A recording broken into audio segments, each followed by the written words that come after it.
Open your Windows 11 settings right now and try to permanently disable automatic updates on the Home Edition. Try to set your default browser without Windows repeatedly suggesting you reconsider. Try to prevent OneDrive from prompting you to back up your folders.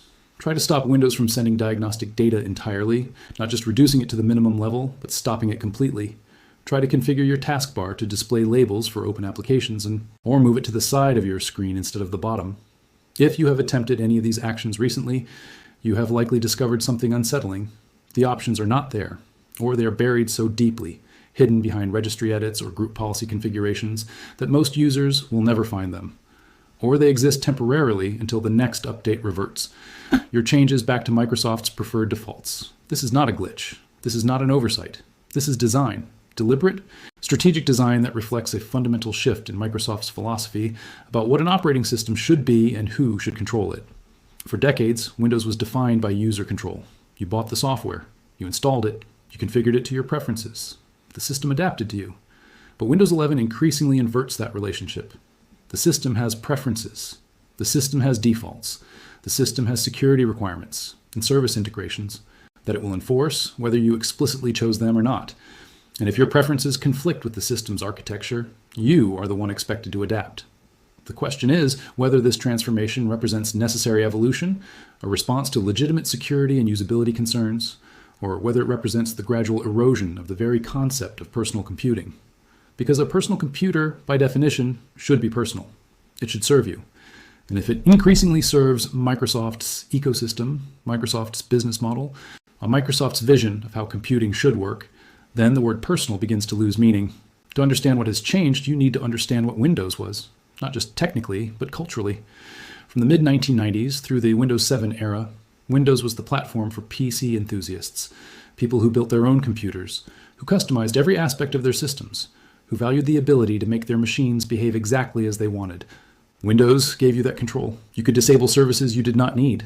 You could uninstall system components. You could choose when and whether to install updates. You could configure the interface extensively, moving toolbars, changing colors, installing third-party shells that completely replaced the default interface. The registry, a hierarchical database of system settings, was fully accessible. If you knew what you were doing, you could modify virtually any aspect of Windows behavior. Power users lived in the registry, tweaking settings that had no graphical interface, optimizing performance, disabling telemetry, customizing behaviors that Microsoft never intended to be customizable. This culture of ownership and modification was central to Windows' identity. Magazines published registry hacks, websites compiled lists of tweaks and optimizations. Communities shared custom configurations. The implicit philosophy was that you purchased Windows, and once it was on your machine, it was yours to modify. Microsoft provided the foundation, but users built on top of it. This extended to hardware as well. PC gaming culture, modding culture, overclocking, custom cooling, RGB lighting, all of it was rooted in the idea that your computer was yours to shape. Windows facilitated this. It was flexible enough, open enough, that it could be bent to almost any use case. Windows XP epitomized this era. It was stable, customizable, and users controlled it. You could defer updates indefinitely. You could disable Windows Update entirely. You could remove Internet Explorer if you wanted, though it was integrated deeply enough that doing so could break things. But the point was, you could try. You had administrator access to your own machine, and administrator meant something. It meant control. Windows 7 refined this model. It was more secure, more stable, and still deeply customizable. The interface was polished but flexible. Updates were more strongly encouraged, but you could still choose specifically which updates to install and which to skip. Privacy settings were straightforward. Telemetry was minimal and could be disabled. For many users, Windows 7 represents the peak of Windows as a user-controlled platform. It was powerful enough for enthusiasts, simple enough for average users, and respectful enough of user preferences that it did not feel adversarial. Windows 11 emerged from a different philosophy, shaped by a different era and different priorities. Microsoft spent the 2010s watching Apple and Google build enormously profitable ecosystems by integrating hardware, software, and services into seamless, managed experiences. The iPhone was not a device you customized. It was a curated experience, and users loved it. They loved that it worked consistently, that their data synced automatically, that they did not have to think about driver updates or security patches. Microsoft recognized that the future was not standalone software sold once, but ecosystems that generated recurring engagement and revenue. Windows 10 began this transformation. Windows 11 accelerates it. The most visible change is mandatory updates. Windows 11 Home Edition does not allow you to disable Windows Update. You can pause updates for a few weeks. You can set active hours to control when restarts occur, but you cannot stop updates from eventually installing. Microsoft decides when patches are critical. Microsoft decides when feature updates deploy. Your role is to accept them. The rationale is security. Unpatched systems are vulnerable. Mandatory updates protect users from threats they might not understand.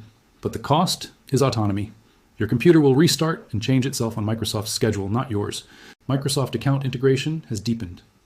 Setting up Windows 11 Home requires a Microsoft account. There are workarounds, command line tricks that let you create local accounts, but Microsoft has progressively closed these loopholes. The system wants you signed in with a Microsoft account because that account is the foundation for everything else. OneDrive Sync, Settings Sync, Microsoft Store, Copilot, BitLocker recovery keys uploaded to the cloud. Your identity becomes tied to Microsoft's ecosystem, and once tied, disengagement becomes difficult. Telemetry is baked in. Even at the most restrictive diagnostic data setting, Windows 11 sends usage information to Microsoft. The data is supposedly anonymized and used only for product improvement, but you cannot verify that. You cannot inspect what is being sent in real time. You must trust Microsoft's privacy policy.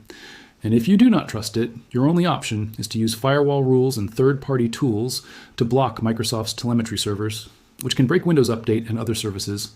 Customization options have been removed or simplified. The taskbar in Windows 11 cannot be moved to the top or sides of the screen. It is locked to the bottom. You cannot resize it. You cannot show labels for taskbar buttons without third-party software. The context menu has been simplified, hiding advanced options behind an extra click. The control panel, along the home of detailed system settings, is being gradually deprecated in favor of the Settings app, which offers a cleaner interface but fewer granular controls. Features that used to have toggles are now hidden behind group policy settings available only in Pro editions or removed entirely. Default application handling has become contentious. If you install a third-party browser like Firefox or Chrome and set it as your default, Windows will still prompt you to try Edge when you click certain links. The Settings app makes it easy to switch back to Edge and deliberately cumbersome to switch away.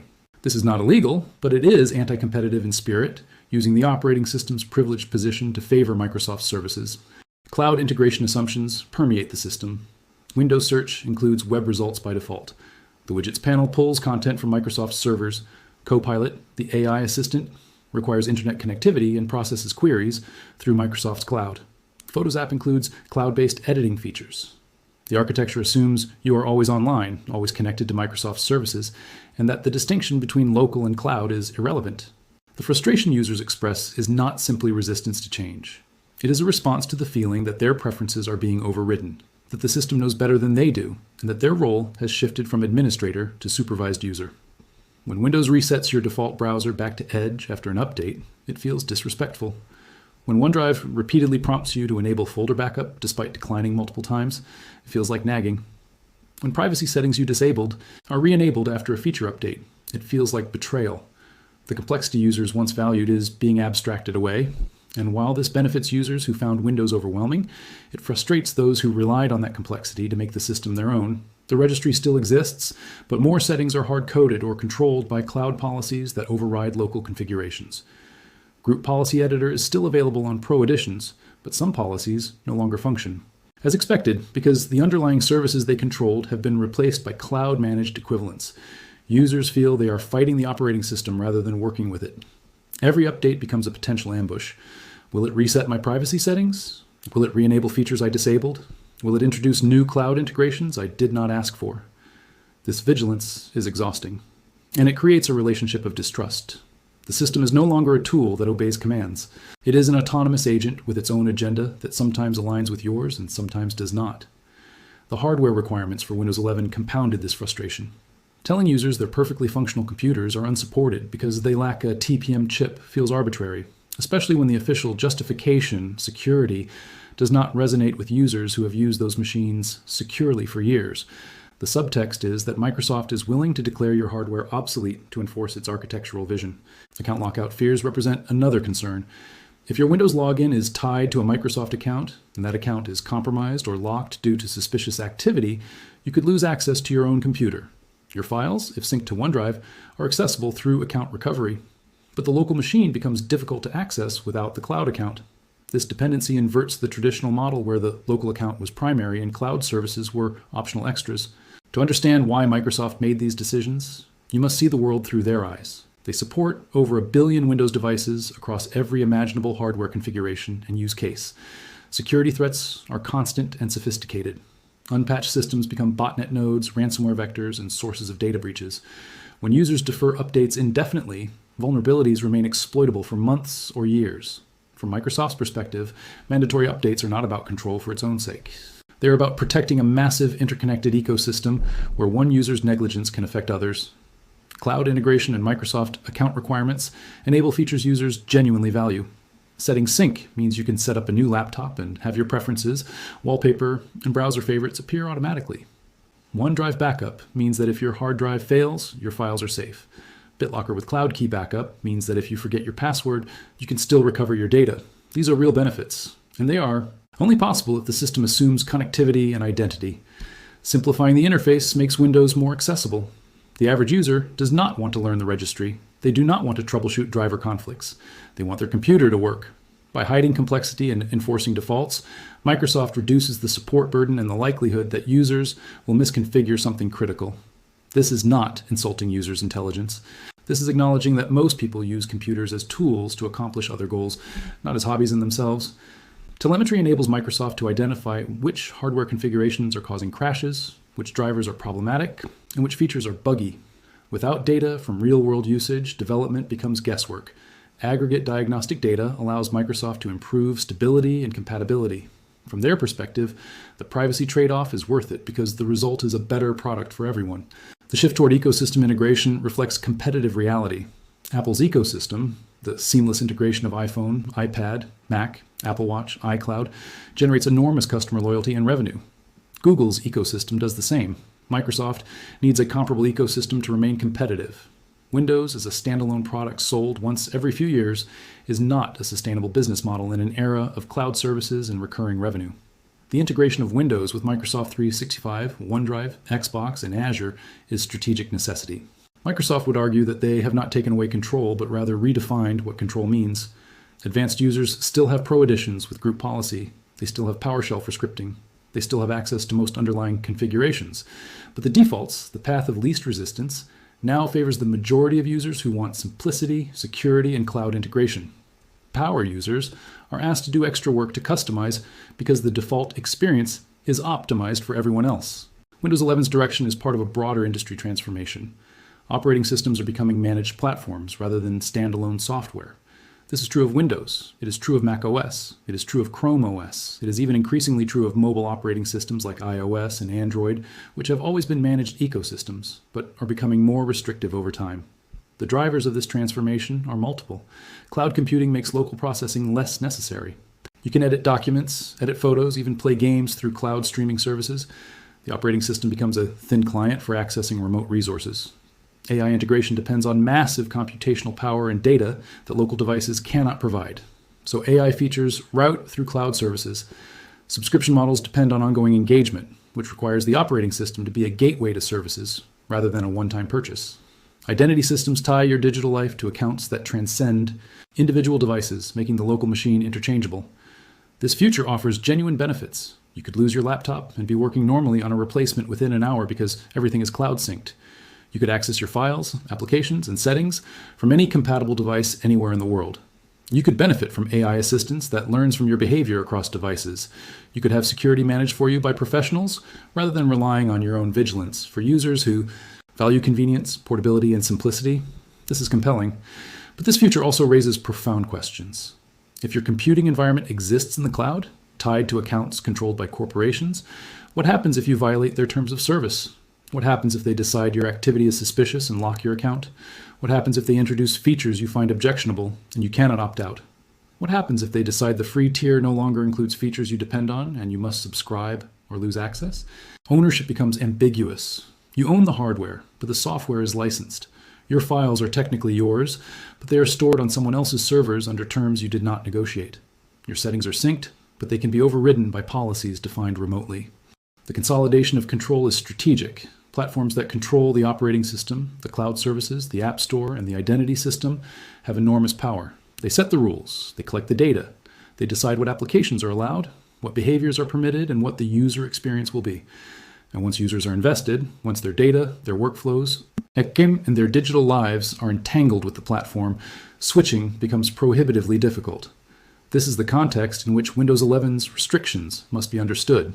The removal of customization options, the enforcement of updates, the integration of cloud services, these are not isolated decisions. They are symptoms of a deliberate strategy to transition Windows from a product you own to a platform you access. And while Microsoft is not unique in pursuing this strategy, they are applying it to the platform that has defined personal computing for 40 years. The implications are significant. The relationship between users and their computers is changing in ways that are easy to overlook because they happen incrementally. Each individual change, each removed setting, each new cloud integration can be rationalized. It improves security. It enhances convenience. It modernizes the platform. But collectively, these changes are redefining what it means to own a computer. Ownership used to mean control. You purchased hardware and software, and they obeyed you. You decided what ran, when it updated, how it was configured. That model is being replaced by one where you purchase access to a managed environment that operates according to rules you did not set and cannot fully modify. The computer stops being yours in any meaningful sense and becomes a terminal for accessing someone else's infrastructure. Windows 11 is not uniquely guilty of this. Every major platform is moving in the same direction. But Windows matters more because of its history and its reach. It is the platform that enabled the PC revolution, the platform that made computing personal, the platform that gave users unprecedented control over powerful, flexible machines. Watching Windows adopt the managed ecosystem model feels like watching the end of an era where technology served users rather than enrolling them in systems they cannot leave. The argument for this transformation is that it serves the majority, that most users do not want control, they want their computers to work, that security requires centralized management, that modern features require cloud integration. These arguments have merit, but they also conveniently align with corporate interests. Managed platforms generate more revenue than standalone software. Ecosystems create lock-in. Data collection enables monetization. The question is whether users are genuinely benefiting or whether they are being systematically conditioned to accept less control and call it progress. Control and convenience exist in tension. You can have a system that does exactly what you want, but you must invest time to configure and maintain it. Or you can have a system that works automatically, but you must accept its defaults and limitations. For decades, Windows tried to balance both. It offered enough control for enthusiasts and enough simplicity for everyone else. Windows 11 tips that balance decisively toward convenience, and in doing so, it signals where computing is going. A future where your computer is not a tool you command, but an environment you inhabit, where your role is not to control, but to adapt, where the system knows what you need better than you do, or at least claims to. And the most unsettling part is that this future may not arrive through coercion. It may arrive through a series of small, individually reasonable decisions that collectively transform the landscape so completely that by the time users realize what they have lost, alternatives have disappeared and adaptation is the only option left. The question is whether we will look back at this moment and recognize it for what it was. The moment when personal computing, the revolutionary idea that individuals could own and control their own machines, quietly ended, not with a dramatic announcement, but with an update that reset your preferences one last time.